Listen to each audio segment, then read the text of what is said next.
सूरज के सामने आएगी आकाश और ईशा की नकली शादी का सच। वाटर प्रोजेक्ट की फाइल आखिरकार पास हो चुकी थी। शहर के हर न्यूज चैनल पर सिर्फ एक ही नाम गूंज रहा था, सूरज। लोग उसकी तारीफों के पुल बांध रहे थे और मंत्री जी खुद उसके काम से इतने खुश थे कि तुरंत मंजूरी दे दी। लेकिन इस सफलता के पीछे जो कहानी छुपी थी वो किसी को नहीं पता थी।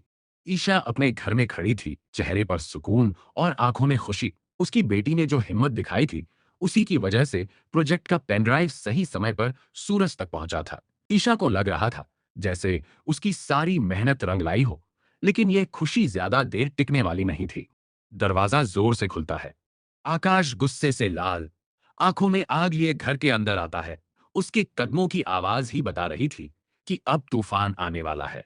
तुमने मेरी हर चाल को फेल कर दिया, ईशा, आकाश चीखते हुए कहता है।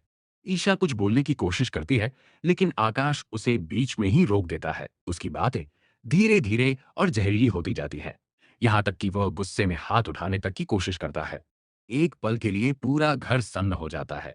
ईशा की आंखों से आंसू बहने लगते हैं और उसकी बेटी तुरंत उसके पास आकर उसे संभालने की कोशिश करती है। लेकिन उस मासूम की आंखों में डर साफ दिख रहा था। आकाश की मां भी पीछे नहीं रहती, वो भी ताने मारते हुए आग में घी डालती रहती है। ईशा के लिए वो पल किसी बुरे सपने से कम नहीं था। लेकिन कहानी का असली ट्विस्ट अभी बाकी था। उसी समय घर के बाहर कोई खड़ा था, सूरज।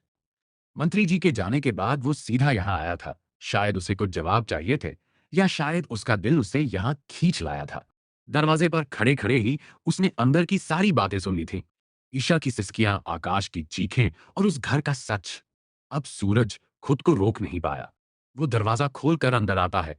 ईशा उसे देखकर चौंक जाती है। वो तुरंत अपने आंसू पोंछने लगती है, जैसे कुछ हुआ ही ना हो। लेकिन सूरज की नजरें सब कुछ समझ चुकी थीं। ईशा जी, आप मुझसे कुछ छुपा रही हैं, है ना? सूरज शांत लेकिन गहरी आवाज में पूछता है। कमरे में एक अजीब सा सन्नाटा छा जाता है।